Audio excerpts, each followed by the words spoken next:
You got it? Okay. Sweet. What we're going to do today is we are going to make a commitment to ourselves, to each other, to everybody in this room, to your office, to your friends, to your family, to your children, whomever it's important to closing a certain number of deals. I picked 12. It's one a month. It's difficult to do your first year, but it can be done. And what we're going to do is we're going to kind of talk about the processes, the mindset, different tips and tricks, different things that you can use that you're going to learn throughout the rest of your real estate career. Real estate's one of the industries where everything is rip, duplicate, apply, and adapt. So if somebody has a great idea, I'm sure somebody had that same idea a number of years ago. You're just going to apply it to yourself and you're going to adapt it to yourself. When we're talking today, I'm going to use a lot of firsthand accounts. By no means am I ever braggadocious. It's not in my nature. When I say I've done something, please keep in mind that it wasn't me that did it. There was a team around me.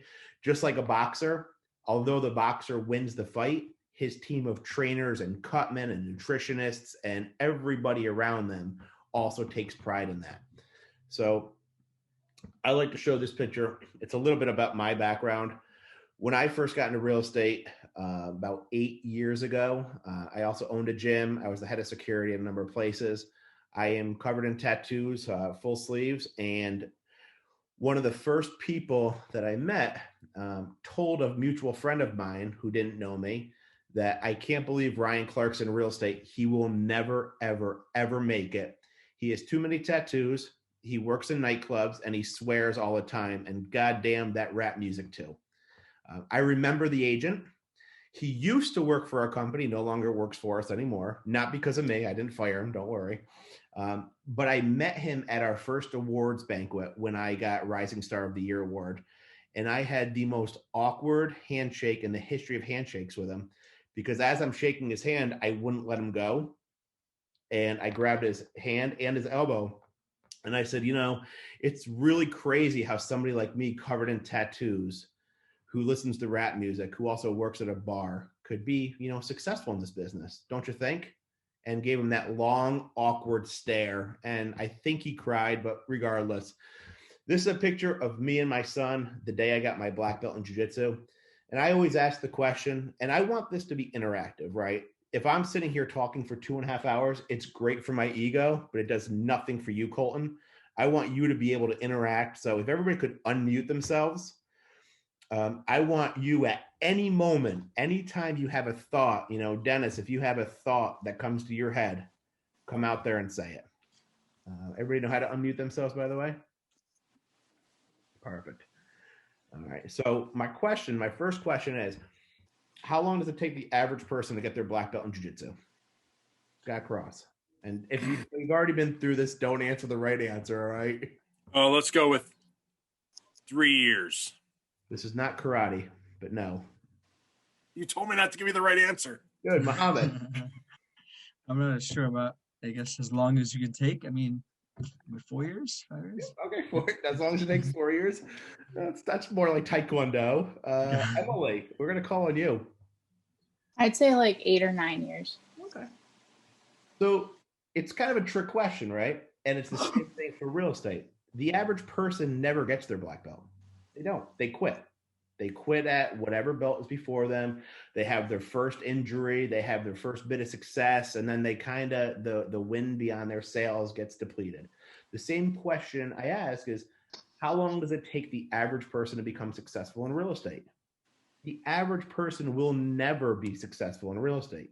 Each and every one of you is above average, and you have to have that mindset when you're going through this. Adam, if you think, I'm just average, I'm going to coast through this, you will be out of the business before you even begin. There is such a high amount of turnover in our industry. And for me, it's a few reasons why. One, the coaching and the training. Two, everybody watches HGTV and they think that they can make $200,000 on one transaction, which is not the case. And three, the education system to get your real estate license is crazy. I know that, Colton, you're doing the course right now. You could do the course online or you could do the course in person, and it's only 75 hours. It takes more hours to become a barber than it does to become a real estate agent. That is a crazy fact. And, so in the eyes of New York State, you need to have more practice cutting hair than you do helping people with the biggest financial decision of their life. Some of the things that we're going to cover today is obviously the real estate myth versus reality. We're going to plan for success because I'm a huge believer in checklists, in plans, in actionable steps. Who we're going to target, working your COI. I know John, who works out of the Niskayuna office, has heard it a million times over. Work your COI. That is your book of business when you first start. How we're going to engage our audience through marketing, social media. And last but not least, be a student of the game. Consistently sharpen your saw each and every day. A day that you go without learning something new is a day that you fail. And that's, kind of where I'm at with this. 87.5%. What does that number mean? Failure rate. It's a good answer. Colton? That's what I was going to guess too, the failure rate. Good. Emily? I feel like I should know this because I went over this before 2 months ago. Go with failure rate. Go with failure rate. Failure rate? Yes, that's good. It's John Jutsky. The amount of people not practicing after 2 years, same way as failure rate. Yep, exactly. 87.5% of people get their real estate license and then they quit. Now, I'm not showing this statistic to scare anybody or anything like that. I'm showing it merely to have an impact on how many people on day one think that they're going to get their license, and then all of a sudden they realize how incredibly difficult it is. I hope and I encourage each and every one of you to be accountable to the other people in your training class to, pick up the slack if somebody's, having a bad day. So Adam, if you're having a bad day, call Dennis and say, dude, this is rough. What are you doing to close deals? Dennis is going to say, you know what? I actually talked to Muhammad and he had this idea that he learned from his manager, Brian McKenna. That's how we have this capability of learning. We are all better when we work together. I actually have a book here, and you're going to hear me referencing this guy. I don't know if anybody can see my screen, but it's this guy named Simon Sinek.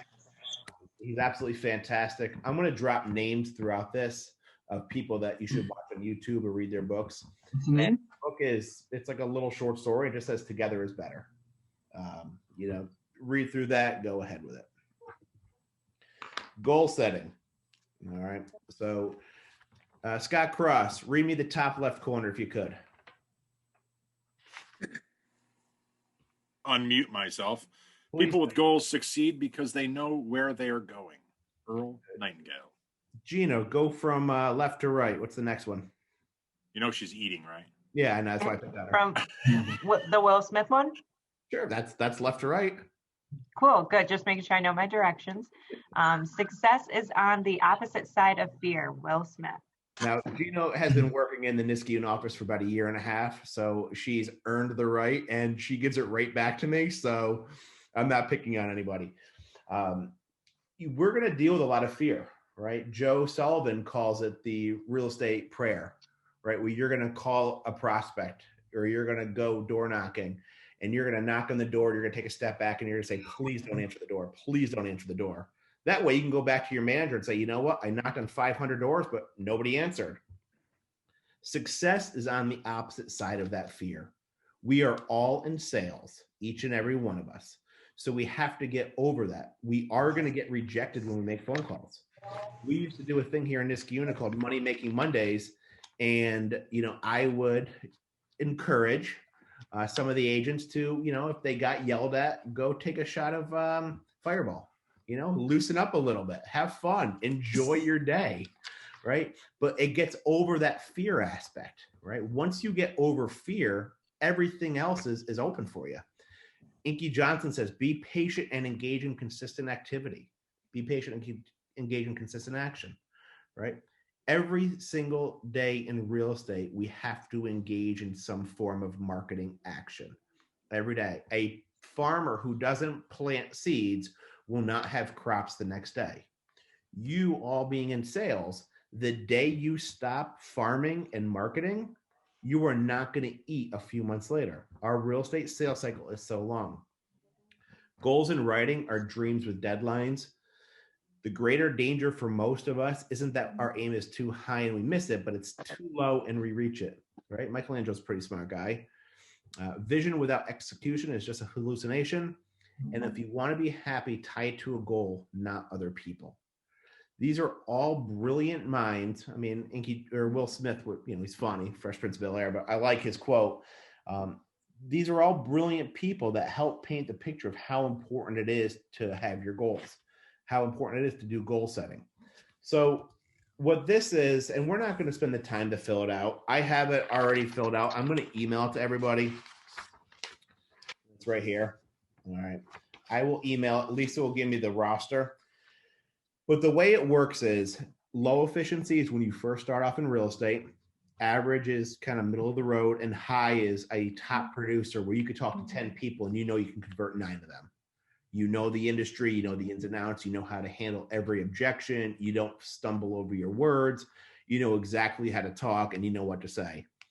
The SOI total, which is your sphere of influence, or COI, they're both acronyms that mean the same thing.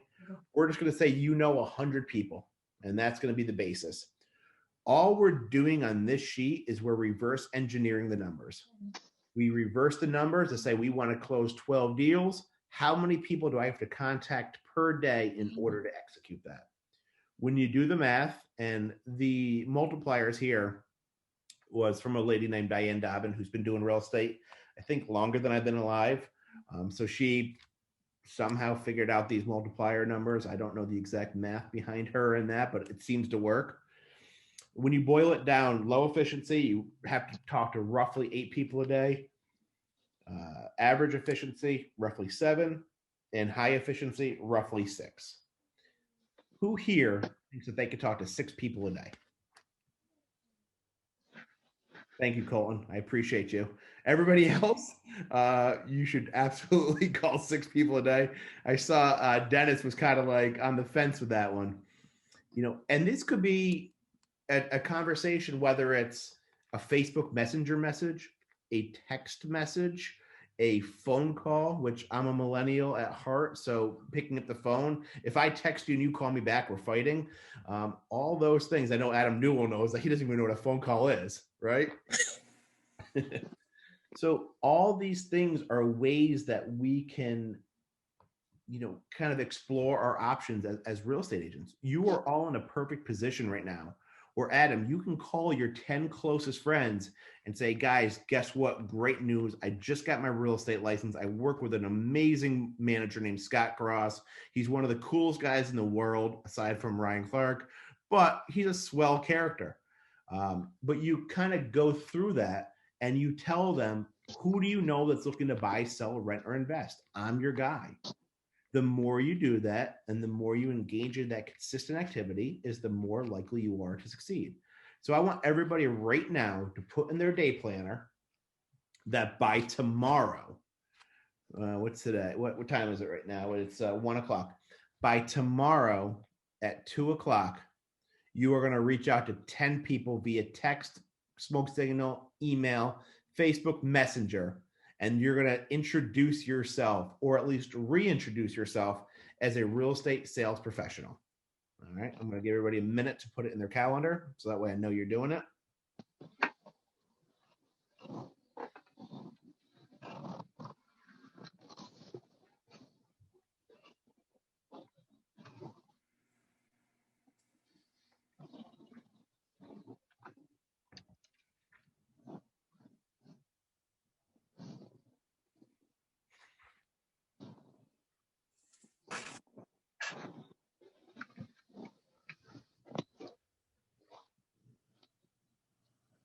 All right, everybody has it done? So back in 2016 was my last year in sales, leading up to my first year as manager. It was a year-long process for me to go through the system with Jay Christiana, who you met earlier this morning, and Jeff Christiana, his father.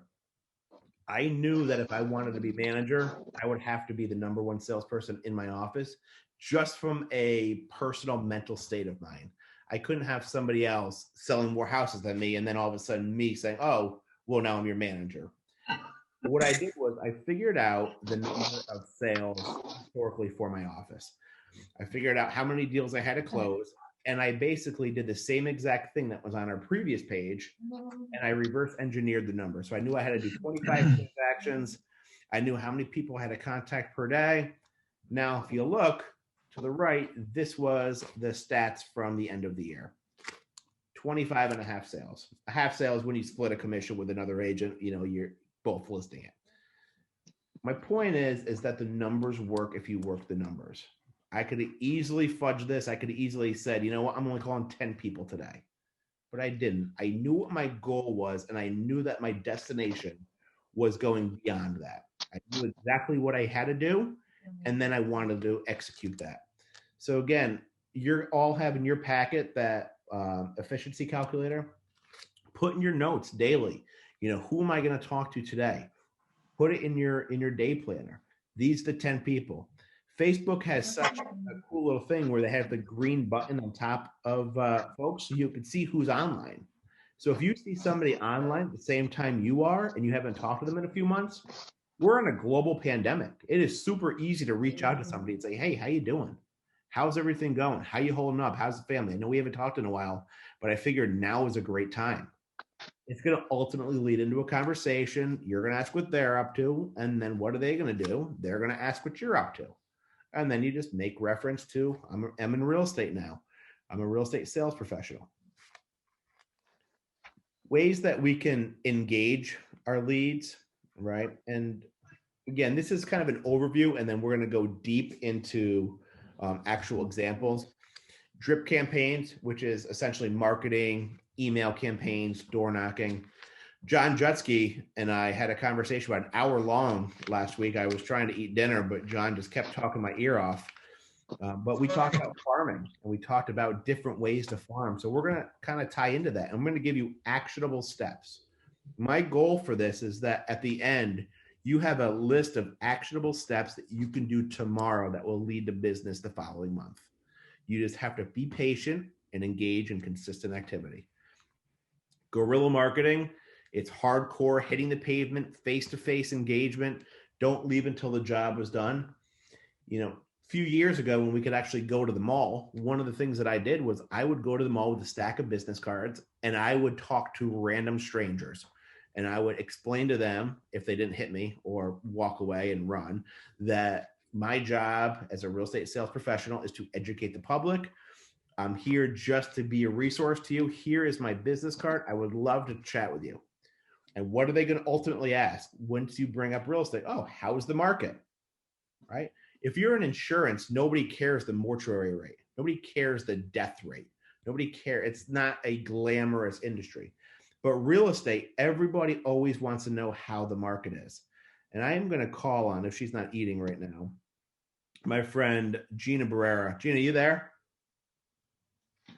I am here. Yes, I am here. So Gina, how is the market? It depends. Are you looking to buy, sell, rent, or invest? Boom. Put that in your vocabulary. As opposed to, hey, Gina, how is the market? Oh, it's good. Huh? There's nothing more to that, right? Or it's a seller's market. Cool, I'm looking to buy. When you ask open-ended questions, so for instance, if Gina says that to me, we're gonna do a little role play. So ask me the question. Hey, Ryan, how's the market? Well, it depends, Gina. Are you looking to buy, sell, rent, or invest? I'm thinking of putting my house on the market, but I'm not sure if right now is a good time because it's winter. Oh, great. And where is your house located? It's in Iskuna. Nice. And how long have you been thinking about selling your house? Couple months. Oh, great. And how much do you think your house is worth? I'm not sure. Zillow says one amount, but I kind of look at my neighbors. I'm not really sure. I think maybe 250. Great. What I'd love to do is I'd love to come over one day and give you a free market analysis so I can tell you exactly how much your house is worth in today's market. Does 2 o'clock work for you? Yeah. Does that cost anything? No, it doesn't cost anything. But my point being, when we just did this little exercise, is you're constantly asking them open-ended questions. So now Gina's initial question, maybe she was just being nice, of her asking how the market was, led into me having a listing appointment, or at least a market analysis appointment, where I could do a market analysis, as opposed to just saying, yeah, it's great. It's a seller's market. All right, cool. Thanks, Ryan. I'll talk to you later. Right. So we want to walk them through that funnel, walk them through the sales cycle a little bit better, a little bit deeper. So Out of curiosity, sorry to cut you off.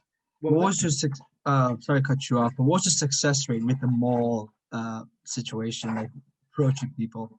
So what it does is it actually allows you the ability to practice, right? I would say that the actual conversion rate on meeting strangers in the mall is very small, Yeah. the same way as putting a billboard up and getting somebody to call you from a billboard, right? It's a small engagement. What I found was it worked on you getting over your fears, and it made you that much more polished when you had somebody who showed a little bit of interest in your process, right? Because you're talking to a complete stranger about it. Imagine how much easier it is when you're talking to somebody who actually is engaging with you. It turns into a more polished approach like that. And you never know. I mean, I've had a few people that actually referred somebody to me, and it wasn't that they got my business card and knew me, just met me that day. They actually referred me to somebody who says, oh my gosh, I know Ryan, right? So it's just that constantly putting the bug in people's ears. That's what we want to do on a day-to-day basis. We want to constantly talk to people. We constantly want to let them know that we are real estate sales professionals. We never want to be a secret agent.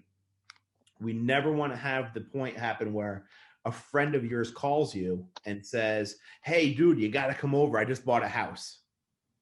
What? That's the worst feeling in the world. I mean, you're happy for your friend, but then you're pissed off because they didn't choose you as the realtor. It's always our job to remind the public. It's never their job to remember. So keep that in mind, write it down, put it in big, bold letters, tattoo it on your forehead if you have to, but make sure that we constantly remind our folks. The most important part of our transaction is the close and then working on referral. Think about everything in exponents or just multipliers. You have one sale.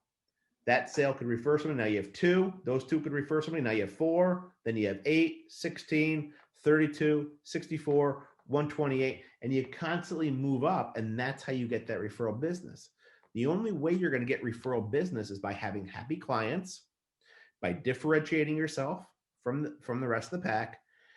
I have said this 1,000 times over, that if you don't get invited to the housewarming party, if you don't get pictures of the updates that they're doing to their kitchen, if you don't get a text message that says, hey, don't tell anybody, but we're pregnant, you failed as a real estate agent. All you did was take their order. That's it. A trained monkey could do that. A trained monkey, you could teach it to write a contract and see it to closing. Our job is to see it to the closing and be impactful on their life to the point where there's no question that 3 years from now or 3 months from now, somebody brings up real estate, you are the first and only person that comes to mind. Anybody who knows me knows that I like Tupac, so I had to throw him into the presentation somehow, some way. I actually have a Tupac picture, and then my son, who is 10, he appreciates the Pac-Man as well. We bought matching Funko Pops of Tupac. I thought it was kind of cool. But anyway, the quote, I want to grow. I want to be better. You grow. We all grow. We are made to grow. You either evolve or you disappear. That is so incredibly impactful, especially for everybody in this room. Mohammed, what did you do 2 months ago? What was your career? A radio frequency engineer. Radio, and you're still doing that, correct? But you have now evolved to be a radio frequency engineer and a real estate sales professional. Adam Newell, what did you do 2 months ago? I was just like, that was when I was doing my course, actually, for all this stuff. So, but first major career, you are now evolving into the corporate world. We all are evolving every single day, and your real estate career is no different. I am a different salesperson than I was when I first started. I'm a different manager than I was when I first started. We constantly have to get better. We constantly have to sharpen the saw. Oh, hello there, little one. Hi. What's her name? Oh, her name is Mario. Hi. It's like the Muslim version of Mary. So Gotcha. Well, it's perfect timing because we are now going to go into goal setting and what I like to call my why. And I couldn't think of a better why than that beautiful little girl right there. I want everybody to take a second to write down what your goal is. Now, your goal could be, I don't want it to be tied to money. I don't want to say I want to make $1 million my first year. I want your goal to be something as simple as I want to pay off my student loan debt. I want to pay off credit card debt. I want to take my wife or husband or significant other on a vacation, right? Write down what your goal is, and you're going to keep this, and it should be in your packet. And in your packet, there's another question underneath it, which is my why. So your goal for the rest of the year, which is beautiful because you have the whole year ahead of you.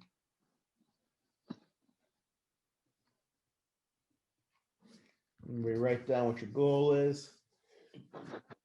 If you want, share that with your manager. The more we know as managers what makes you tick, what motivates you, the easier it is.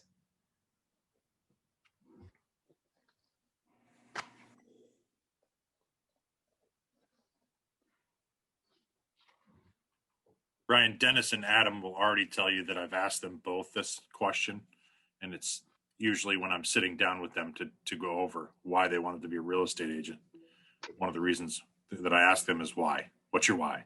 That is the most important thing that we can measure. All right.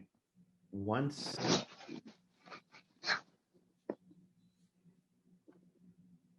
all right.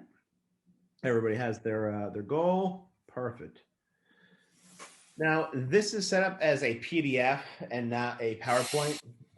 When it was set up as the PowerPoint, the answer non-action wouldn't come up. I would ask everybody, but now that the answer is there, it's like cheating on an exam.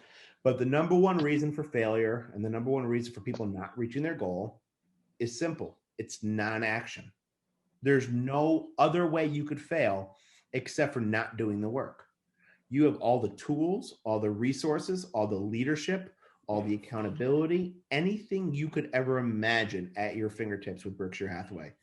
I mean, shoot, we have Warren Buffett as kind of our figurehead. There's not many people better than Warren Buffett and more respected than Warren Buffett. You have Scott Cross, you have Joanne White. I know that, obviously the agents in Niskayuna, they have Morgan. Kidding, they got me. Morgan's their admin. I have to give her a shout out.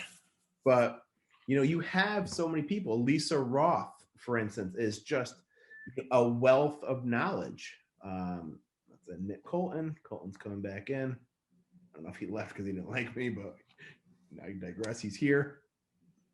On that same page, right, you have your why. For me, every year I do this, and every year, again, I don't tie a why to money. I tie it to an experience with my son. My son wanted to go, he loves on Broadway stuff. He wanted to go to New York City, sleep in Times Square, and go see Aladdin live. Now, my son is 10, so I couldn't get that seat because he would yell at me forever. So I had to get front row seats so he could be up close to the genie. I put down on a paper what that was, what it looked like, how many additional transactions I had to do because Broadway's expensive and so is Times Square. But we were able to go based on my determination not to fail for my son. I could fail all day long for myself, right? I could just say, you know what, I'm not doing the phone call. The second I fail and it affects my son, that's when I have to reevaluate. And that's why I'll never let it happen. Quick side story. I decided to go in the middle of March. It was super cold. We were in Times Square, so we had to walk. And I kept on looking around. I kept on seeing like beer bottles on the ground and old college frat boy hats and throw up everywhere. I accidentally booked our trip for St. Patrick's Day weekend in the middle of Times Square. So that was bad. And then to make matters even worse, we took the train from Penn Station. We were in Times Square, which is about a half-hour walk. We couldn't take an Uber to Penn Station because they had everything blocked off due to the marathon. So my son got his first taste of the New York City subway system. He no longer wants to go to New York City again. But, that's what we did. We put it in paper, we put it on writing, and we made it happen. So everybody take a few seconds, write down your why, write down exactly what it is and why it is that you do what you do. Like I said, Mohammed, your why is pretty simple, sitting on your lap earlier. I can't read what you wrote, but I know dang well what it is.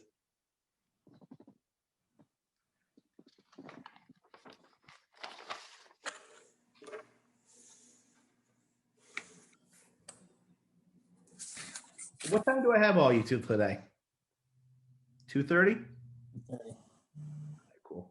And again, at any time, if anybody has any questions, if something comes to mind, please just, either raise your hand or interrupt me. Scott Cross does it all the time. I don't mind. That's how we get better.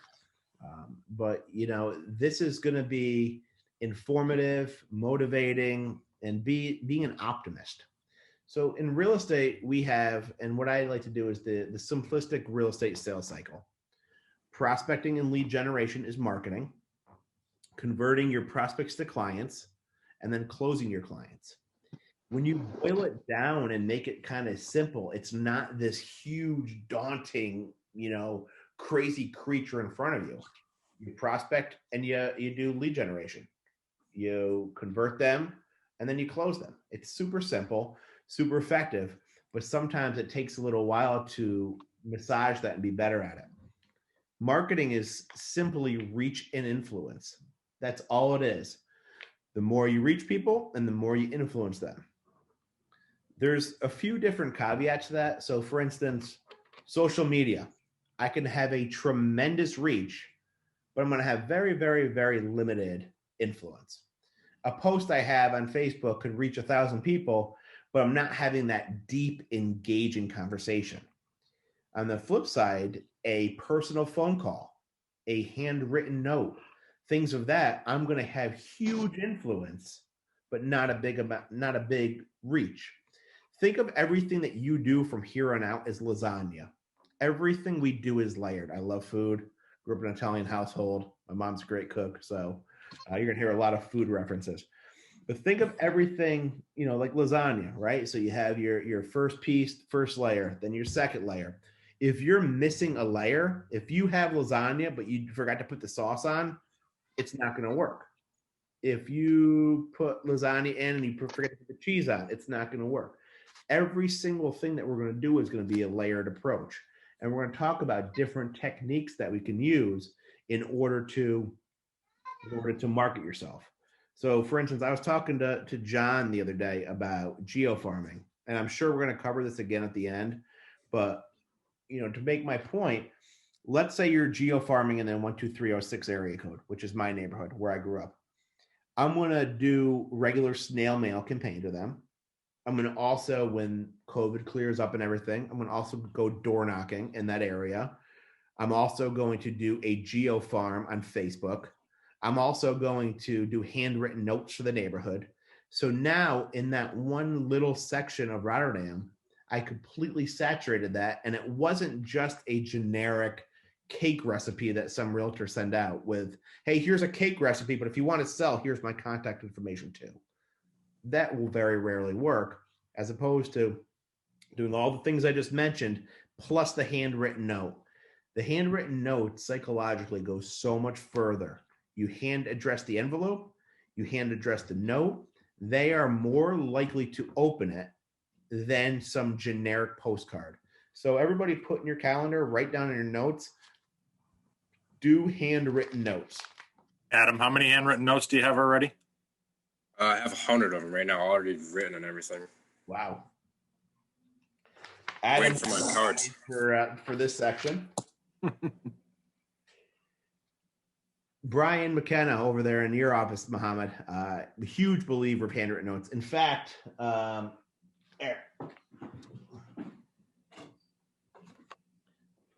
here's a handwritten, well, this one written, but it's a picture of Lisa and I in the cover after we made fun of him one night. But it's a note that he sends. He still sends me, handwritten notes to my office.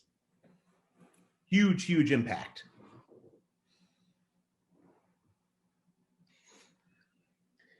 The problem that everybody with everybody, when you first start, is that we get inundated with so many different tools, right? So it's like going to the gym and you do one curl with one hand, you do a push and pull with the other hand, you do bench pressing, and we're only doing 1 rep each. Then you run on the treadmill for 37 seconds. Then you do Jacob's ladder for 14 seconds. Then you go to the sauna, then you shower, then you go back and you do 4 push-ups, then you do 3 sit-ups. If you're constantly doing all these different things, but you're not engaging and you're not doubling down and really, really going deep, it's not going to make a huge effect. Bruce Lee, he was more of a philosopher than he was a martial artist. That's on record too and recorded, so that's my own opinion. But regardless, I fear not the man who has practiced 10,000 kicks once, but I fear the man who has practiced one kick 10,000 times. Oh, people always ask, what should I do for marketing? And the answer simply is whatever works best for you. Adam, you could be absolutely brilliant on the phone. And Muhammad, you could be absolutely fantastic at your penmanship and your writing. Double down on what you're good at. Everybody here watch sports? Dennis, you watch sports at all? Not really, no. All right. We're going to go to my buddy Colton over there in Saratoga. You watch sports? Oh, yeah. Oh, I know. So you know who's, and just you can nod your head. You know who Steph Curry is? You know who Shaquille O'Neal is? Okay. So imagine if Steph Curry didn't take this philosophy and his coach says, hey, I know you're awesome at 3-pointers, but I really need you to practice working in the low block and rebounding. It doesn't make sense. He's not a big guy. He's small. So instead of him spending the time to practice something that he'll never be good at, he's doubling down on what he's already good at. The same thing for Shaquille O'Neal. It's like, hey, Shaq, I know you're a giant and like 7'7" and 550 pounds, but instead of working the low block, I think we should work on your 3-pointers because you're not that good at it. It's like me trying to practice how to dunk a basketball. It would never happen in a million. I could practice every day. I'm just spinning my wheels. Instead, I'll practice what I'm good at. So throughout this process, you're going to try this a little bit. And I'm not saying try something once, fail, and never do it again. I'm saying give it the old college try. Try something, try it for a week, see if it works, see if it fits your ideology, see if it fits your personality. If it does, awesome, double down on that. If it doesn't work, that's fine. Put it to the side, put it away, and then move on to the next thing and really, really work on what you're good at and what you're naturally gifted at. I know Gina is fantastic working with first-time home buyers. That's kind of her niche. Now she's going out and getting for sale by owner leads. How many letters did you send out to FSBOs? Last week I sent out like 65 to FSBOs and expireds. And when she does that, she's not sending them out saying, hey, list with me. She's taking the more of a consultative approach, saying, hey, I know your house is for sale. These are some of the tips and tricks of the trade. If you need any additional advice, call me. On average, does anybody know how long it takes, not you, Gina, how long it takes a for sale by owner to say, this is too much work, I'm going to hire a real estate professional? Months. 2 months. 2 months? 2 months. Emily? A month. A month. John Jutsky? 2 months. 2 months. Answer is 62 days. So within 62 days, they are going to call a real estate professional. Wouldn't you want to be that person that sent them a letter every so often that gave them the consultative approach as opposed to the vultures that are circling around saying, hey, list with me today. You have no idea what you're doing, dummy. You know, that's sometimes what people do on the for sale by owner. But we take a softer approach. When you're ready, I'm here. These are some of the things that we can do. This is how we can benefit you. And in fact, you know, we could probably net you more money even after you pay a real estate commission based on, you know, our certain set of criteria. Marketing is super, super simple, right? In the beginning, you are going to 100% rely on your COI, your center of influence, the people that already know and love you. Colton, where'd you go up? Saratoga? Did you go to Saratoga High? Yeah, I graduated We're just gonna give a thumbs up, Saratoga High. My girlfriend's from Saratoga too. Adam Newell, Glens Falls, Queensbury, Lake George. Where did I go to school? Yeah. I went to Greenwich. Okay. Did you play any sports or anything, or belong to any clubs? Yeah, I played basketball. Was like my main sport. You should reach out to every single person on your basketball team. All right. And call them and say, hey, it's me. What are you guys doing after college or high school? And then work that conversation. This is the easiest, best, and most effective use of your time in the beginning. They already know you. When I first started real estate, I didn't know anything, just like every single other person in this room. I didn't even buy my first house yet. I had no idea what anything was. I did know my littoral rights and my riparian rights. Didn't help me with anything, though. And one of my former students, when I owned the gym, my buddy Ossie, decided that he wanted to buy a house. And I asked him, I said, Ossie, I said, I don't know what I'm doing. And in fact, I don't have a clue. And this was before I came to Berkshire Hathaway. I was at a small brokerage, which is now a barbershop. So you can see how well that worked out for him. But anyway, I asked him, I said, Ossie, why are you trusting me enough for this? And he came right out and said, he said, Coach, I trusted you enough to fight in the cage under your name. I trust you enough to sell my house. That was so incredibly powerful to me, because what happened was my professionalism transcended from mixed martial arts coach to real estate professional. Everybody had a previous career. Scott, you were in corrections and you made the transition to real estate. I would say now more people know you. They might remember you did corrections, but now they know you as Scott Cross, associate broker, branch manager, as opposed to Scott Cross, former corrections officer, correct? Yeah, absolutely.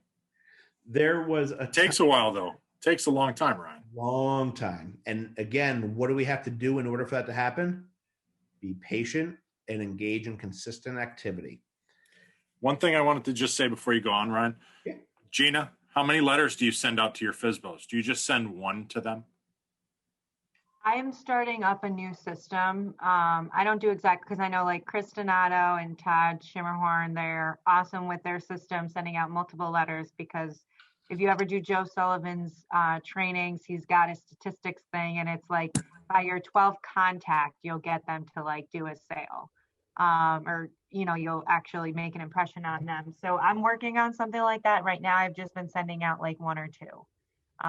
So my plan is, obviously it got extended, but I'd like to send something out and then kind of call and follow up so I can be able to ask about it, but obviously can't do that at the moment. So I'm trying to figure out a new system for it. The point I was just saying was repetitiveness, like Ryan's been saying. Out of curiosity, with this method, when do you know it's time to pull and back, back up? Like maybe you feel like maybe these guys are kind of getting annoyed with you. They'll let you know. They'll let you know. They'll call you. But again, think about what we've been doing. Everything we do comes full circle. So imagine, if you will, going to the mall and talking to strangers, right? And forcing yourself into that habit. Now, all of a sudden, this guy calls you up and he says, hey, stop calling me. You are now not going to be offended right from the jump, because you've already been offended 3,000 times over in person. Now you could say, you know what, sir, I do apologize, or ma'am, I do apologize. One of the things that I really like to do is educate the public. I understand that sometimes the letters might be misconstrued. I'm only here as a consultant. I'm here to help you out, and then you can kind of soften them. We would do the Money Making Mondays, and it would be amazing that you could call somebody and they could yell and scream and say, don't ever call me again. But once you take a softer approach, say, I do apologize. Part of my job is I'm trying to educate the public. I'm just here to help you. I know at one point you were looking to buy or sell. I'm just here to help you. All of a sudden, like, wait a second, what? It's like you're do like a voodoo trick on them, and then they soften their approach, because people want to be mad just to be mad. People got mad at work because they're miserable. They're generic 9 to 5. They got your 14th letter. They don't like their wife or their husband, or their kid is 18, doesn't want to play with them anymore. And they're like, who could I take this out on? Aha, Gina Barrera, the agent that just sent me a letter. We can't internalize that. We can't take that to heart. We just have to flip it on them. And the more you practice, the easier it is. It's kind of fun, right? It's like a negotiation. It's like psychology. I just did it to my little brother the other day who was flipping out because he was mad at something and flipped it. Anyway, we got it done. Grassroots marketing. This is creative. This is like a nosy neighbor campaign where back when we could do open houses and things like that, you would host an open house from 2 to 4, but you would leave it open to the neighbors from 12 to 2, barring that your client wants to have that. A lot of times the nosy neighbor wants to come in. That's fine. I don't care if you're only there to be nosy. What I'm going to do now is I am going to show you and impress you and wow you with the way that I conduct myself and handle business. Because I might not be looking to sell you a house, but I want to impress you so much, Muhammad, that when somebody makes reference to real estate the next day, you automatically think of my name, right? Adam, do you have a doctor that you go to? Yeah. Okay. Are you planning on getting sick tomorrow? Okay. Scott, do you have a lawyer that you have? Several. Huh? Several. Yeah. Do you plan on getting in trouble tomorrow? There's always a chance. Why is it in our industry that they don't have a realtor on the top of mind? Right? That's what we want to do. I want to apply for the position to be your realtor of choice. I want to apply to the position to be the realtor you remember, whether it's 2 months, 3 months, 6 months, or 6 years from now, that when you're in a grocery store and you hear somebody talking about real estate, you automatically think Ryan Clark, you interject, you give them my contact information, and that's what we do. Sometimes our sale is not a direct point of sale. It's not me to Gina. It's me to Gina, who refers me to Scott, who then refers me to Muhammad, who then refers me to Adam. And that's what we have to start doing and thinking about that long-term, deep, deep connection. Yes, Gina, you had something to add. You want to leave such an impression that your clients give you a mug that says it's probably backwards. Yeah, look at you selling houses and beep. All right. So grassroots marketing, the area you grew up in, the area you live in, the area you want to sell in, anywhere in the world. We have such a vast network that I've sold a house in Florida. I know Gina just closed one in Colorado, right? Or no, that was Donato. Where'd you close one? I've closed one in Florida, and then I had 2 up here from North Carolina and South Carolina agents.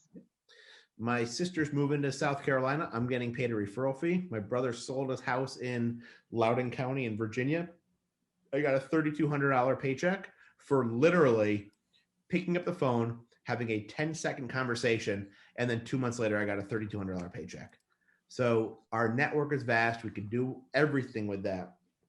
Expireds. Does anybody know who this gentleman is right here? Might be the clip art.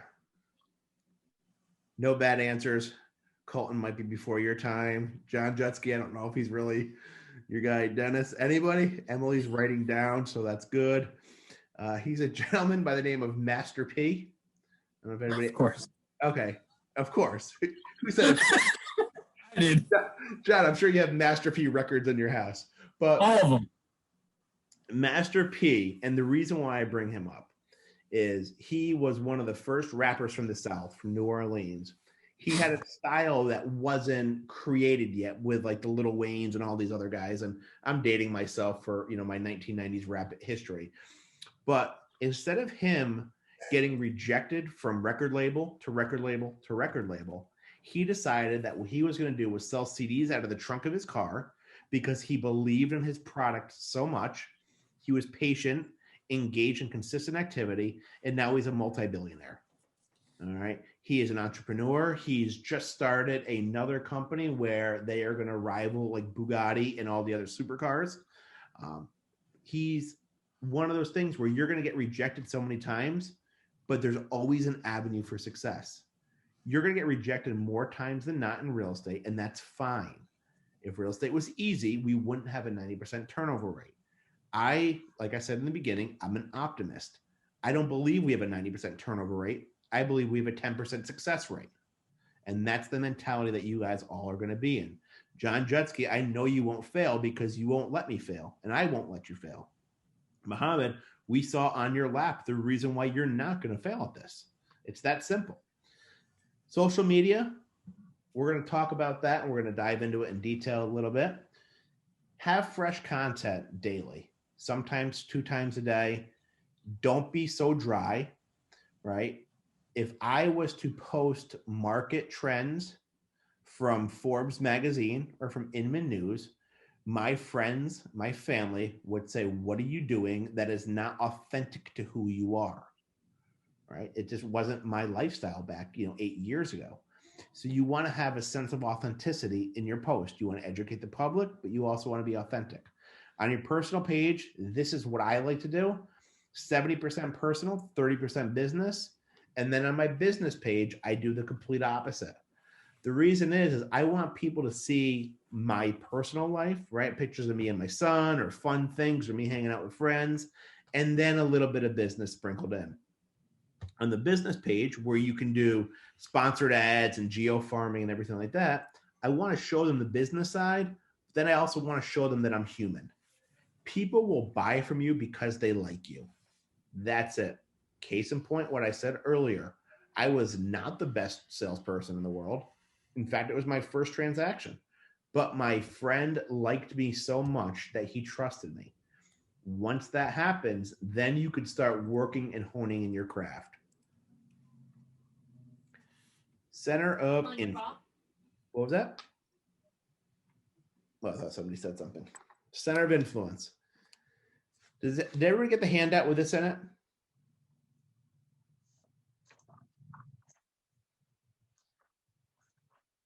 I will email this to everybody. Now, keep in mind, this was written probably in 1987, but I still use it. For instance, who is your local druggist? That doesn't make sense nowadays. I believe it's pharmacist now. If you say druggist, it might have a different thing. Who services? Actually, I use Master P. Thank you. Yes, he's a. Who services your furnace? Again, that would be probably your HVAC guy or gal. But take this, because what you all want to do today, right? I'm giving you a lot of notes, a lot of actionable steps. What you want to do today is you want to create your COI list. You want to have the name, phone number, email address, and home address. You want to reintroduce yourself to them as a real estate sales professional. One of the easiest ways to do it, and that's what I learned from Joe Ferry. If I was to call you, Muhammad, and I was to say, hey, buddy, how you doing? How's everything going? Yada, yada, yada. Oh, and by the way, I'm looking to sell real estate. You wouldn't look at that conversation as being too thoughtful or emotional, right? I only called you because I wanted to tell you about real estate. It's like the people that sell those multi-level marketing things, right? Hey, I only need 4 more diamond blue, Circodi, whatever, to get my next level up. You never really cared about it. I had somebody call me, and the first 3 questions were about my son. Hey, how's Landon? How's everything going? Good, good, good. And before I could answer, they said, oh, and by the way, I'm selling this Amway stuff. Do you want in? It completely turned me off to the rest of the conversation. I didn't care anymore. You lied to me in the beginning, and you didn't care how Landon was. So instead, when you call somebody, be upfront with them. Say, hey, Mohammed, listen, it's Ryan. I just started a new career. Do you have a few minutes to chat? Of course you're going to say yes. We're friends. So listen, I just started my real estate career with Berkshire Hathaway. It's tremendous. I got great training. I did want to let you know, though, that I am a real estate sales professional now. If you do know anybody, or who do you know that's looking to buy or sell, can you please refer me out? I completely told you from the beginning that it was a sales call. I completely told you that that was the whole premise of my phone call. And then at the end, I say, you know what, Muhammad, it was great. Let's grab coffee one day, or let's, chat one day, or get the kids together, whatever the case is. And that way it's not fake from the beginning. The other one over here is bankers, attorneys, all that stuff, people close to you, friends, family. So you're all going to want to work on your COI. And the way it is, and again, we talked about it earlier with numbers, one person could know 3 people, could know 4 people, and it just continuously goes on and on and on and on and on. I couldn't find any more clip art. That's why some of them are just blobs and not actual figures. I don't know why that is, but I digress. The keys to having a powerful center of influence be the connector. All right. That's something that Brian McKenna talks about all the time. Gina, what is the book that I encourage everybody to read? Well, there's a few, but I think with that one, are you talking about this one? Yes, she passed. 7 Levels of Communication. Great book. If anyone wants to borrow it, but it's worth getting it yourself because it's a great book to have, and I read it all the time, like just to get different ideas. It's called 7 Levels of Communication. I'm going to give you a bunch of books today to read. I'm going to give you a bunch of podcasts to listen to, a bunch of YouTube videos. Again, I want actionable steps. That's the whole point of this, right? You're all starting to get into this process, and this is more or less a catch-all of everything, right? And then Joanne's going to double down on all of her stuff that she's going to do with market statistics and everything. Then you're going to learn from George Slingerland and learn about law. And then you're going to learn about mortgages. Then you're going to learn from Brian McKenna. You're just going to learn so much from so many people. And this is just an overview, but getting everybody in the right mindset to move forward. Make sure everybody in your COI knows what you do for a living. John, how can you ensure that everybody knows what you do for a living? Tell them. Perfect. And don't be a secret agent. Perfect. He's been paying attention. He gets a star. I like it. It's always awkward when they have no idea what I'm talking about, and then we have silence for 10 minutes. Be comfortable enough to be comfortable enough with your COI to ask for a referral. Right? Ask them, who do you know that's looking to buy, sell, rent, or invest? Don't be shy. You want people to be as excited about your success as you are about theirs. It's a two-way street. It's a win-win. It's one of the things that Stephen Covey talks about in his 7 Habits of Highly Effective People. It doesn't have to be mutually exclusive to me benefiting and you suffering. I want us both to benefit, right? So if I'm asking Muhammad to refer me people for my business, he should know that it's okay for him to refer back. And that's how that referrals go back and forth. That's why B&I groups are so powerful.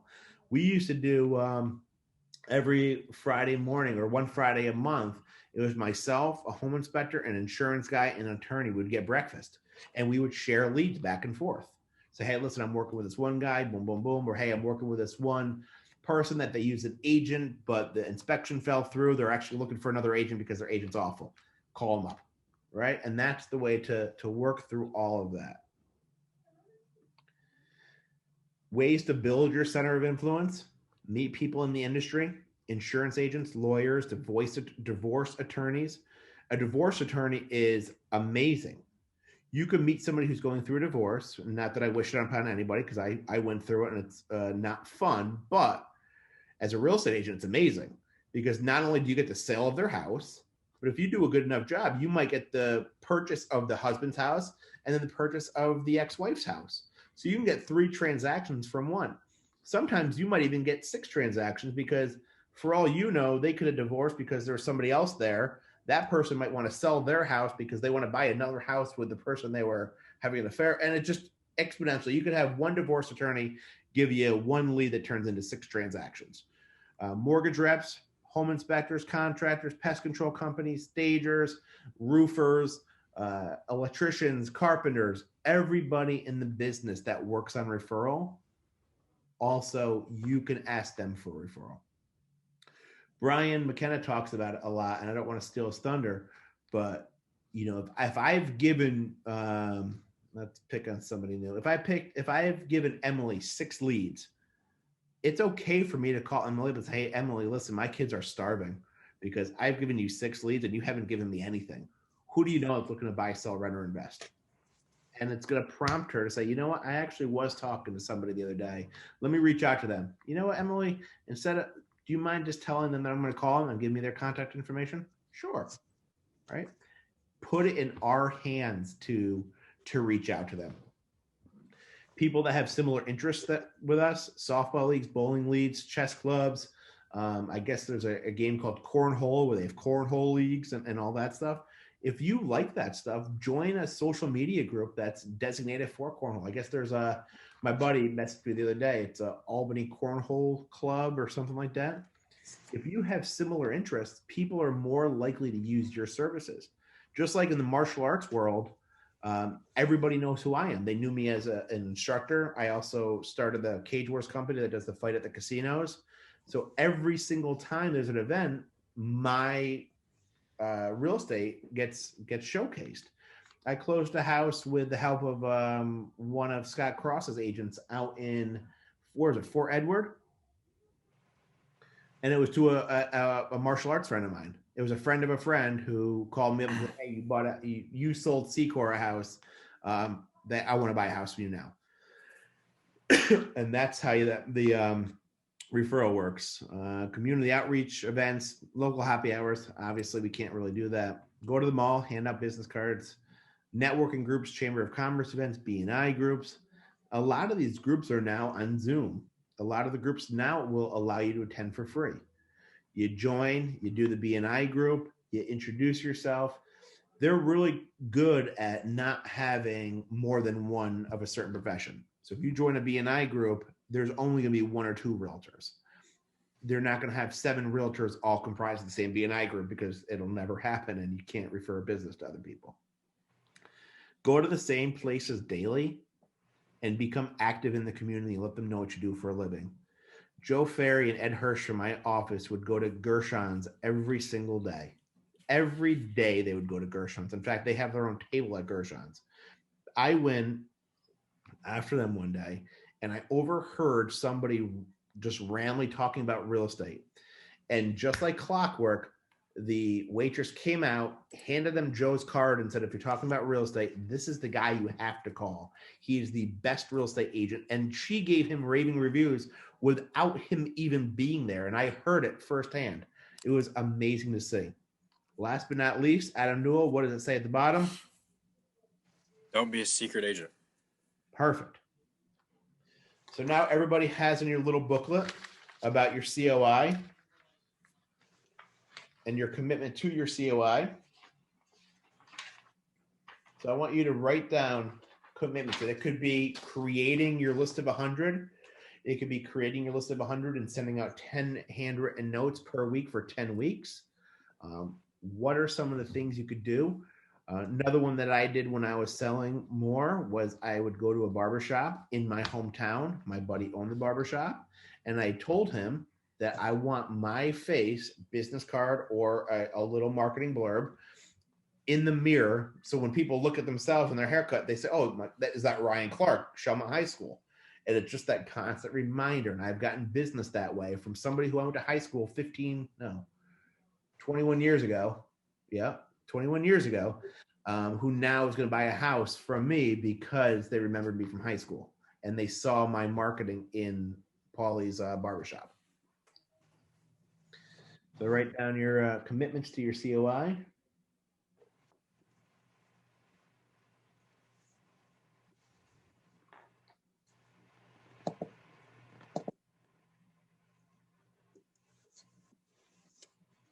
How's everybody holding up? Everybody doing good so far? Good. Hand cramps or anything? Or good. Good. I understand it's a lot of information to take in, especially day one. You are going to basically feel like your life is a computer browser and there's 400 tabs that are open and you have no idea where the music is coming from and you can't turn it off. And there's just so much information coming at you. It's fine. It's normal. Understand and expect it. It will eventually get easier and easier and easier. Best way that I can make the analogy is, Emily, remember the first time you drove a car? Yeah. Do you remember how nervous you were? No. Okay, we're going to pick on somebody else who actually has nerves, who has a road rage all over. I was 14, so that's a problem in and of itself. So I don't know what you guys do up north, but we're going to pretend that Gina was nervous driving. Gina, you are a saint, right? First time driving a car. Oh, absolutely. Good. Maybe it's a female thing. Petrified. But my point is, first time driving a car, everybody does the same things, right? They sit in the car, they put their seatbelt on, They adjust their mirror, they look in their side mirror, they turn the radio really, really low, put their hand at 10 and 2, and they go, and they're laser focused, and then they have white knuckles because they're so nervous. Within a month, you forget to check your rearview mirror. You hopefully still put your seatbelt on, but you're blaring music. You have one hand on the wheel and you're doing 70 miles an hour on 87 because you're on autopilot. You're on autopilot. You feel more comfortable. Everything slows down in a sense. You've already been driving. You've already seen this. You already know how to turn your blinker on. You already know how to turn the stereo on. You already have your seat adjusted. Right now, it's like the first day or the first week of you driving where you just got your permit. Within a month, it's going to feel a lot easier and a lot safer. And then you're going to have your first sales presentation. You're going to have your first listing presentation, or you're going to have your first buyer client. It's fine to have nerves. It's fine to ask for help. In fact, you have my contact information. Any one of you can call me. I don't care if you're out of XYZ office or not. Scott Cross knows that my agents will call him and vice versa. I've had agents call Scott Cross before. It is what it is. We're all here to help you out.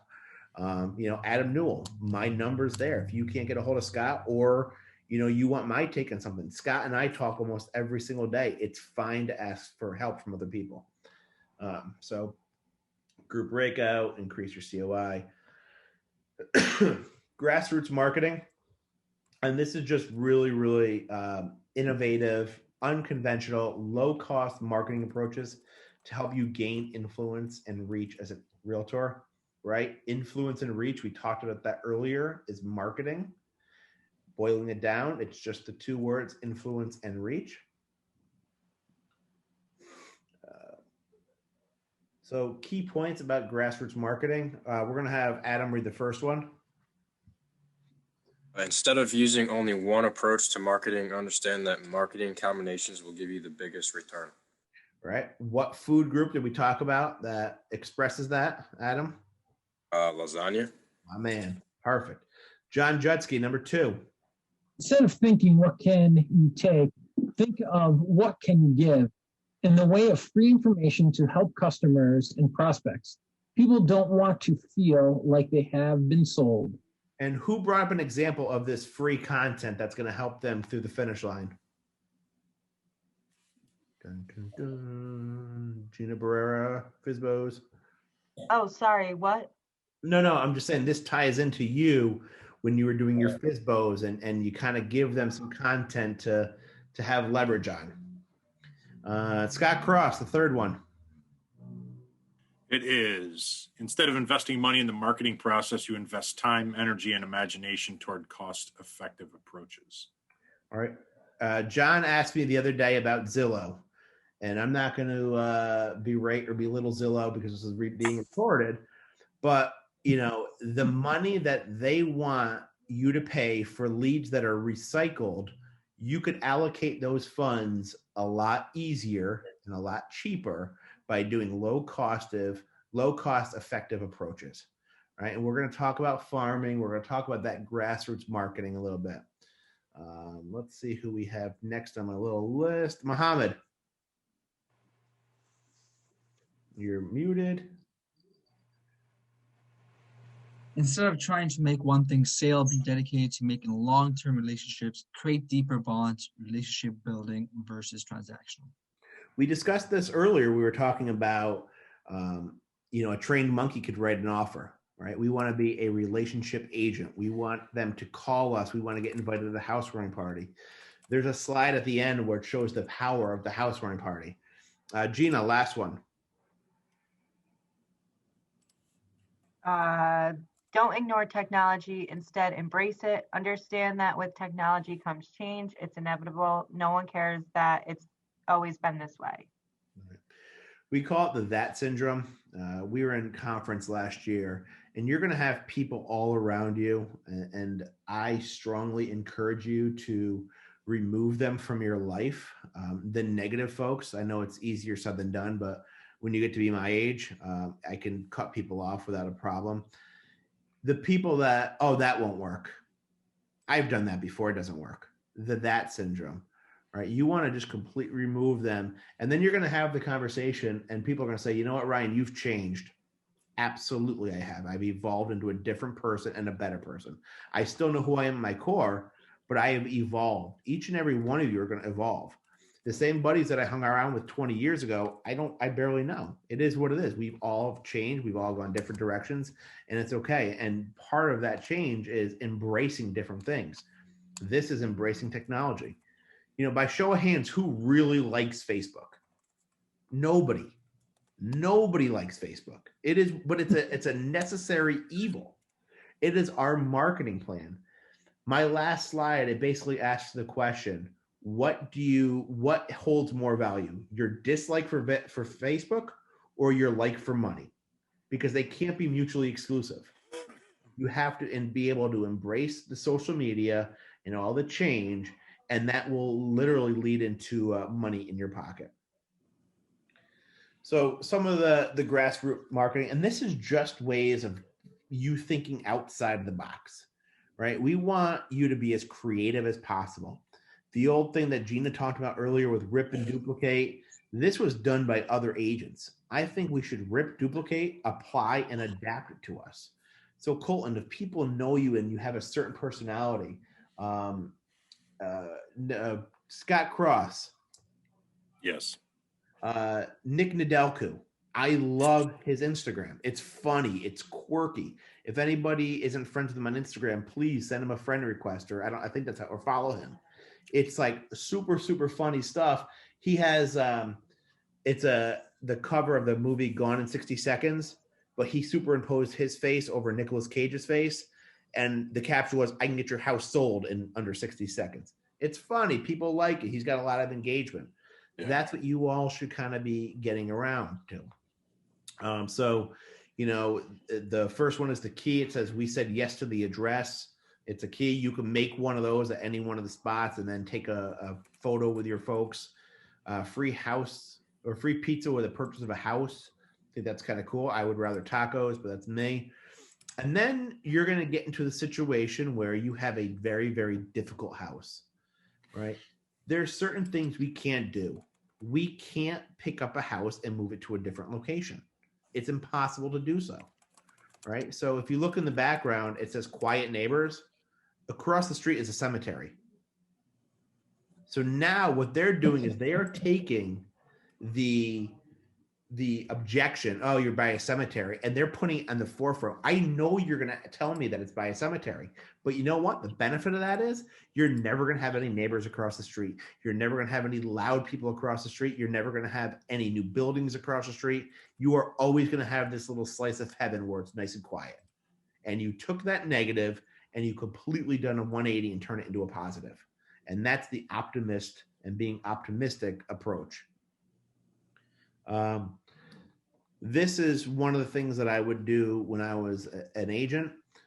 So let's say Gina closes on her house and I said, great. I said, congratulations. I said, what's your plan for a housewarming party? Because the whole time we're going through the process of talking about housewarming parties. I'm talking about get-togethers or a way to showcase the fact that you made one of the biggest investments of your life. And what I would say is, you know, one of the things that I do is a service that I provide is I will do a change of address card for everybody in your database. Just get me your database of 40, 50 people. I promise I won't solicit them. I promise I'm not going to spam them. You know me, Gina. You know that I won't do that. I'm not going to lie to you. What I will do is I'm going to send them a postcard. I'll have you proof it beforehand, and it's going to basically be your change of address. So it's going to say, you know, thanks to our realtor, Ryan Clark, or whatever it is, we've moved to 123 Anywhere Street, you know, save the address, you put your name information, a picture of the family jumping on the beach, all that fun stuff.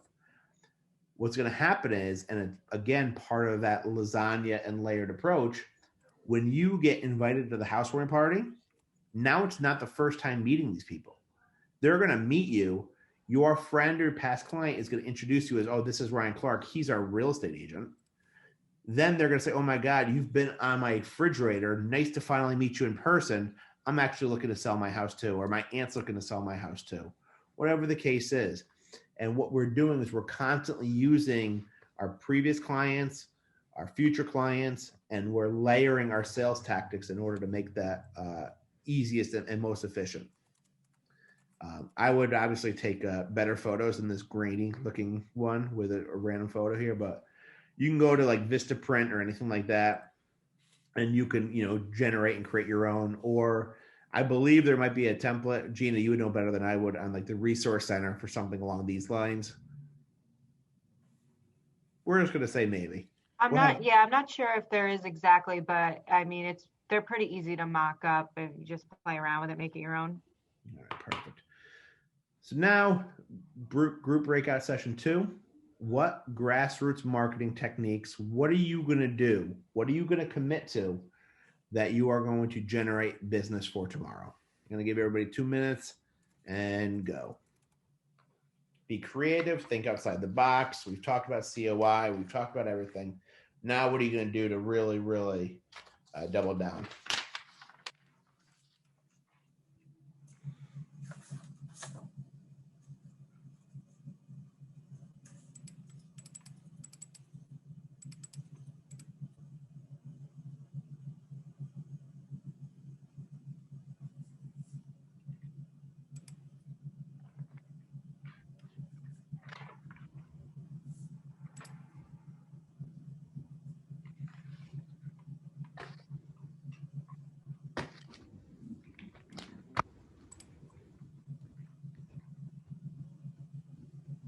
Because this is your first real full day, I'm not expecting you to know a ton of marketing campaigns and things like that. So if you have 1 or 2 and you've hit a stumbling block, that's fine.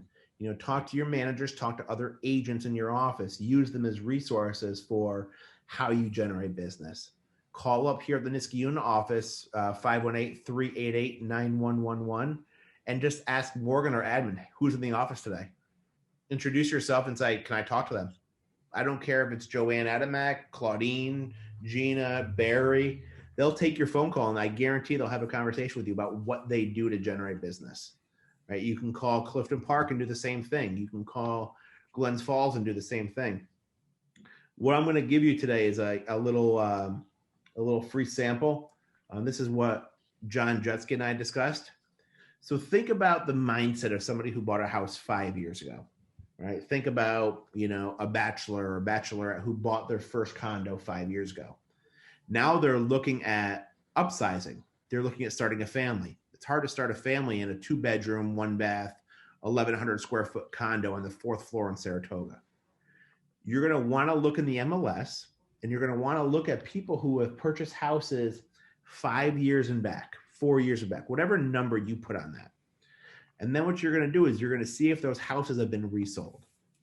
All right? If they haven't been resold, you're going to do a handwritten letter to them, and you're going to simply say, the market is absolutely crazy right now. People are paying top dollar for houses. If you are interested, I would love to show you how to use the equity from your property to buy a much larger house, all while keeping the same monthly payment. Right? You start doing that, and then you're going to start getting people to call you back and say, you know what, I've been thinking about selling. How can I do that? Well, if they have $100,000 in equity in their home, or whatever the number is, and then they use that as a down payment for a $350,000 home, they can, in a sense, make roughly the same mortgage payment they've been. They could upsize. They can get out of the townhouse or condo that was conducive to their lifestyle then because they didn't want to rent, but they couldn't have the money to buy a home. So they went the townhouse and condo route. You could do that for any houses that are relatively small. 5 years ago, they bought the house. You could also do it for folks that are in giant houses. Look for houses that are 3,700, 4,000 square feet. They bought the house 5 or 6 years ago. Maybe their kids are in college now. Maybe they're empty nesters. Maybe they want to downsize. So these are different ways that you can get creative in sending out notes and letters to prospective clients that might want to upsize or downsize. Right? So you do that. Apartment complexes. Hey, sorry, good job. What was that? And I'm just, I have a question. So do you usually use your services to get those lists? They have those services. They're like, well, this is a list of, everybody who bought a house here. This is a list of so on and so forth. Your service is the $1,200+ that you spend a year on the MLS, right? So you're going to go on the MLS and you're going to type in a certain location. Let's say it's sub area 121. Then you're going to do houses that have sold between October 2013 and October 2015. You're going to set the criteria to townhouses or condos. It will then generate a list of all the townhouses and condos that have sold in sub area 121 between that time frame. You can then take that list and you can go to CRS and you can find out the mailing address and the owner's name directly there. And it will save you, right? Because what we want to do is we want to do low cost and effective approaches. No, fair enough. Right? And have Yeah, because I received a lot of those, I guess, those spams, like how Google kind of tracks what you search and what you do. Mhm. So we're getting a lot of those where, well, yeah, we can send you a list for $120 between, Saratoga and like this county. Yeah. For this. Anything automated that they're selling to you, they sold to 3,000 other people, whether it's selling it to Verizon for new phones or selling it to AT&T or selling it to, our real estate company or selling to their real estate company. The number of leads has always remained the same. I prefer to go, with the resources that we already have. If you want to take it a step further, there is a company called like RedX and Cole Realty Resources, where you can geo-farm certain areas that's not sold, but you're just finding addresses and you're just blindly sending people letters. We want to know that Joe Smith bought his condo October 15th, 2013 for $170,000. Based on current market conditions, we know that that condo could be worth X number of dollars because there's been a recent sale in that same neighborhood. All right, it's a little legwork from the beginning, so you could spend one day doing the research and then one day doing the letters. You send 50 handwritten notes out, you're good to go, right? And then you can always have at the bottom, if you're not looking to sell, do you know anybody in your complex who's looking to sell? Or who do you know in your complex? Right? Because a lot of times I'm not going after you, Muhammad. I'm going after you, to John, to Adam, to Scott for the referral, right? And the second that we stop at just the immediate person in front of us, it's going to be very difficult because we always have to look beyond that. One of the things that you can also do is it's called every door direct mail. So if I know that I want to market in Antonio Hills, which is the neighborhood that I grew up in, I could find out the postal route that goes on, and I could send out postcards directly to that postal route. So I know everybody in that neighborhood gets my mail. Then I could do a geo-farm on Facebook with a sponsored ad to that exact location. And then I could also, when the weather clears up, I could walk my dog in that same location and I could door knock and drop off packages or like little, things, envelopes to them right on their front doorstep. So now lasagna all day, huh? What was that? Lasagna all day.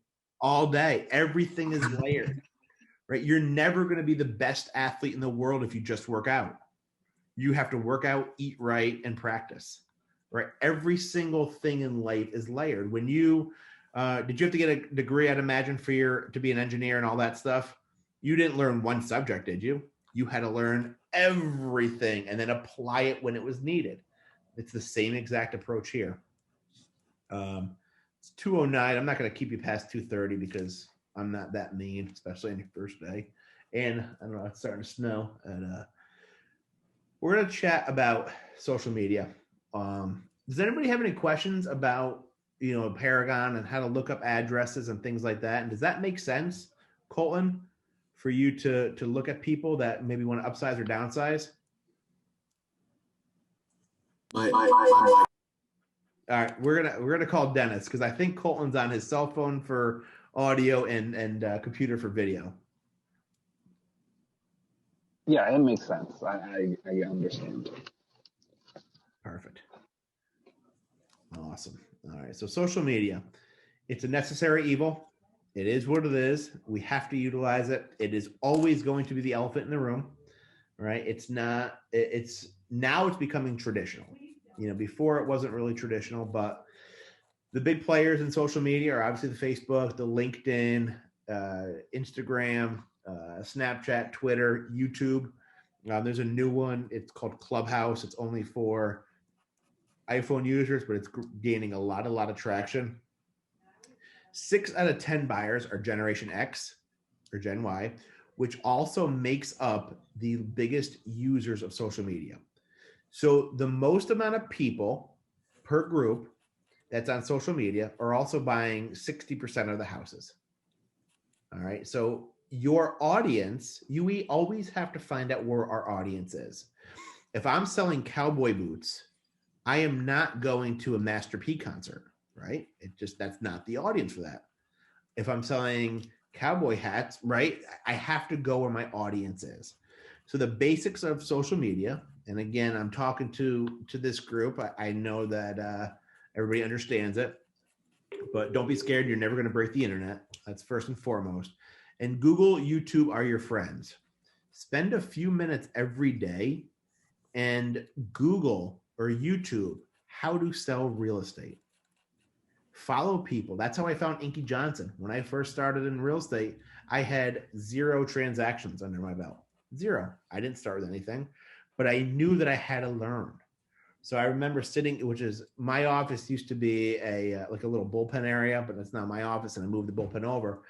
But in the back corner where I'm sitting right now was a desk, and I would come into the office 9 o'clock, and I would Google, how to sell real estate, how to use social media for real estate, what are some buzzwords for real estate, how to mirror my Facebook list to an email list, how to send this letter out, what should the letter look like, what's a template of a letter, what's a template of this, and you would just take all that information and you would apply.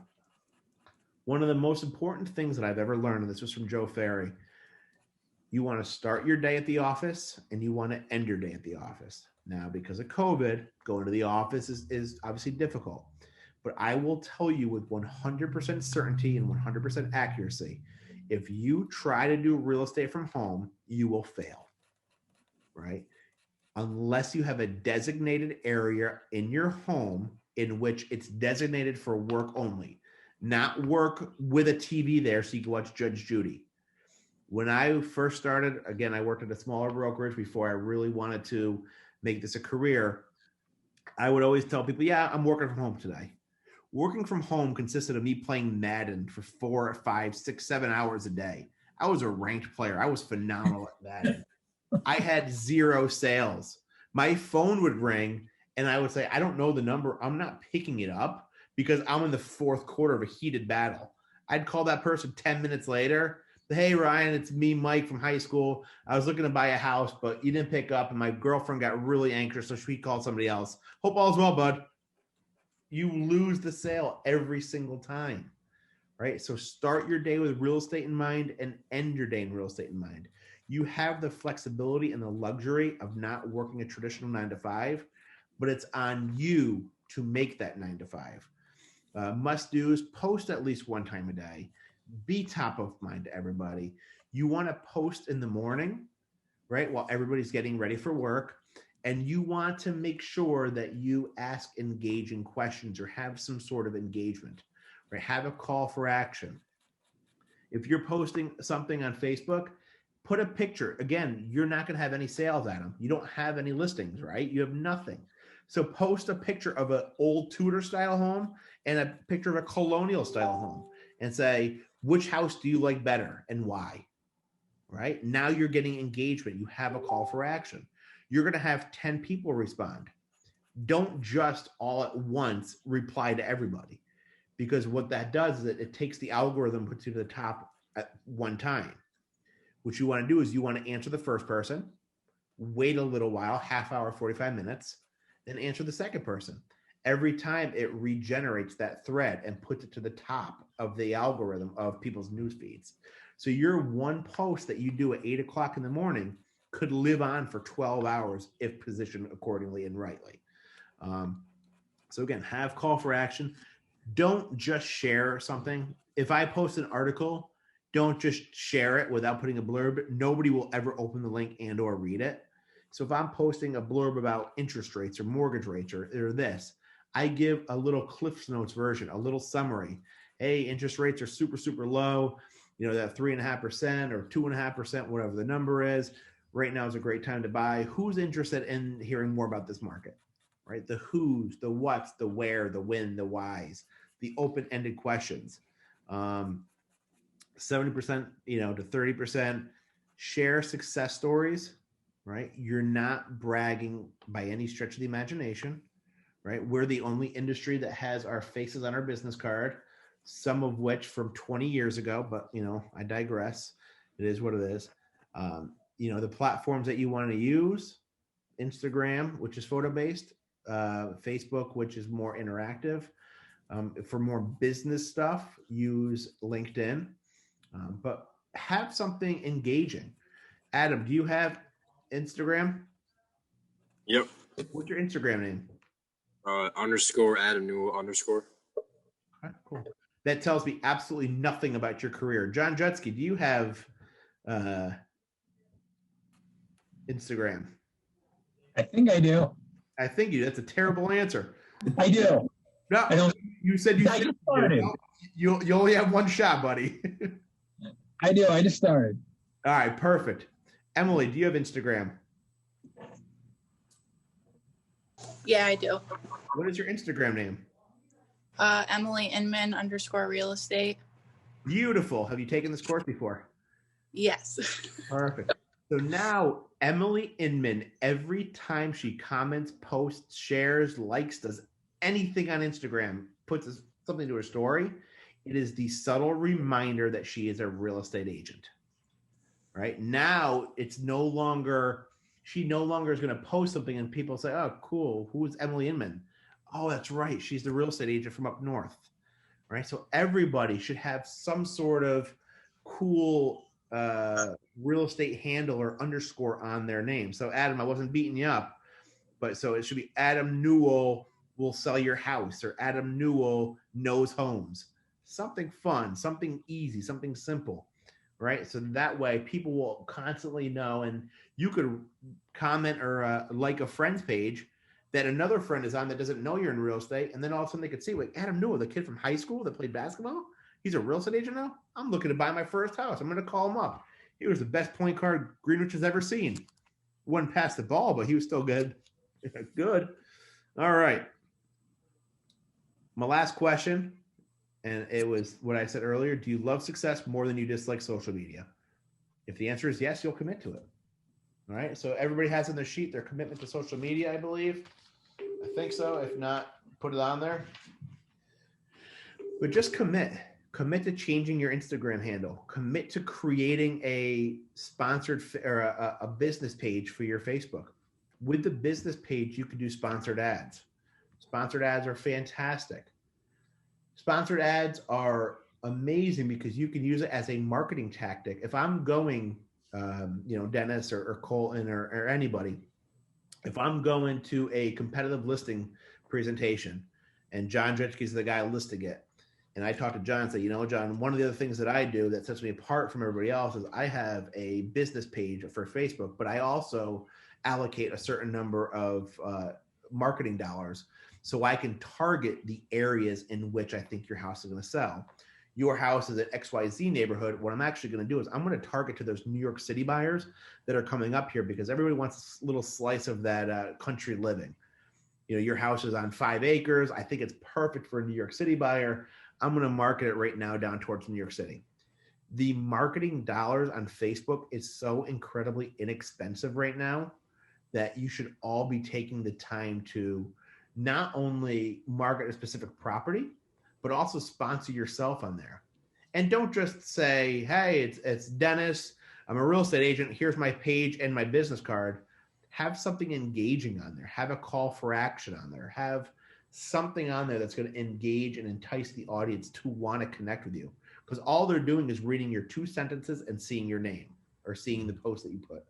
All right, so have that on there.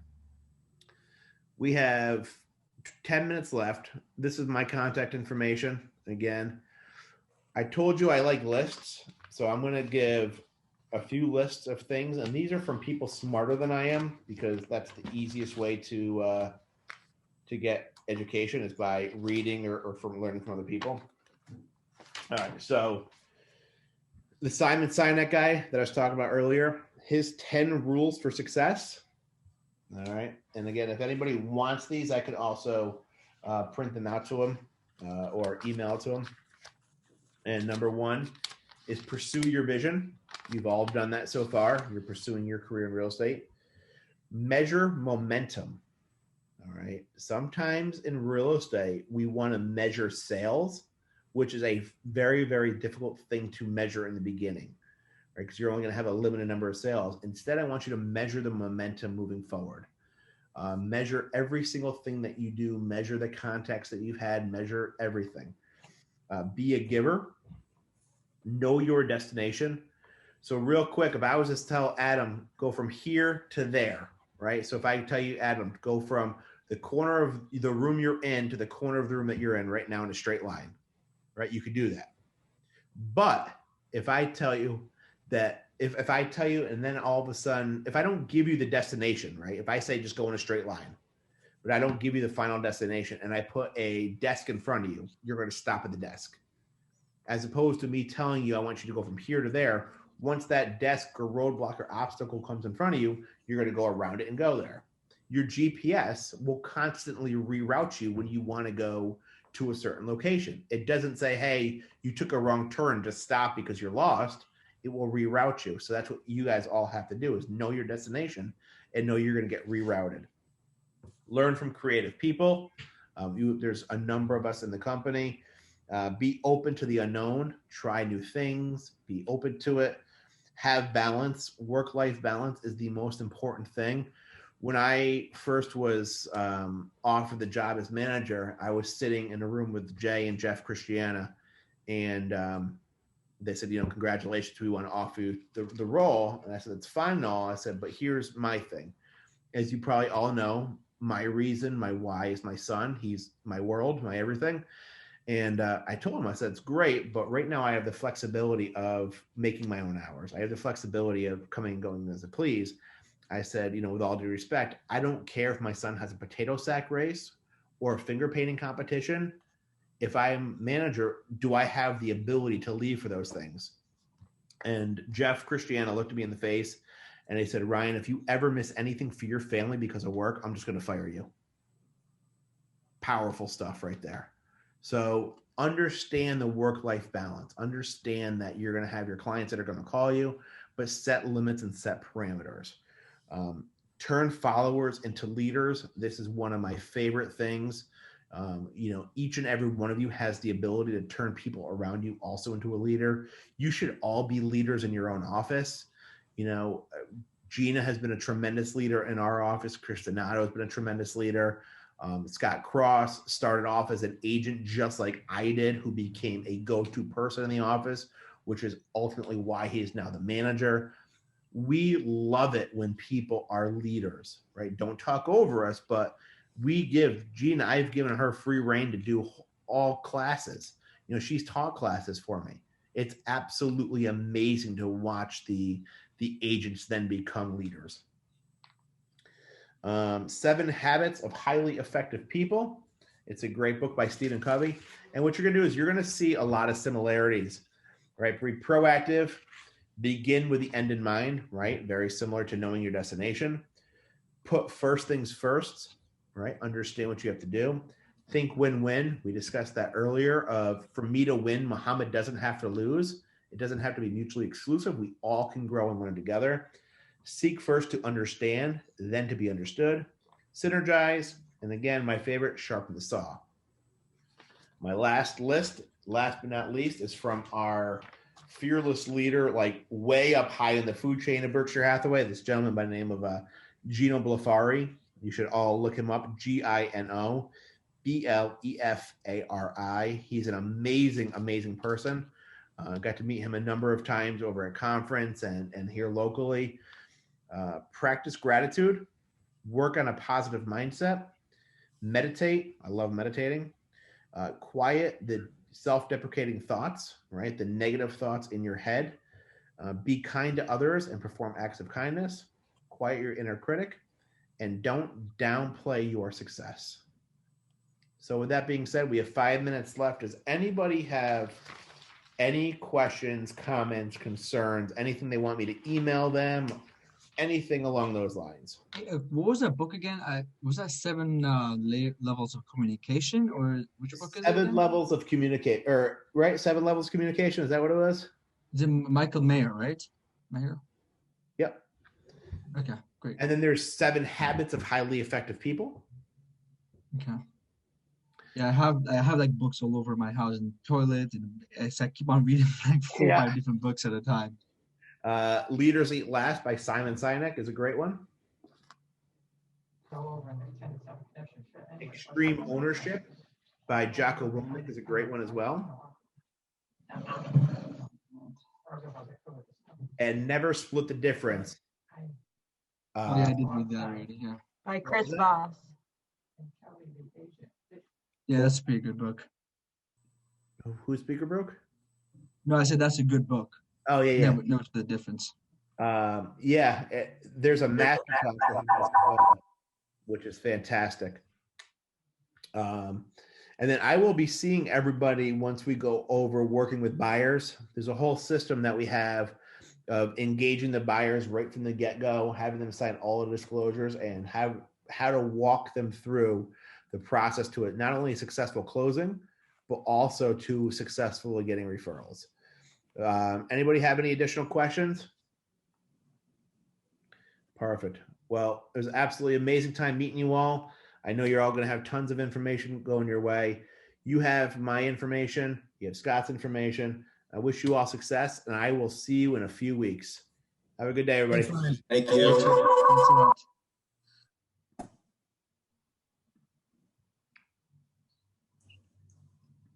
Is this where Lisa takes back over?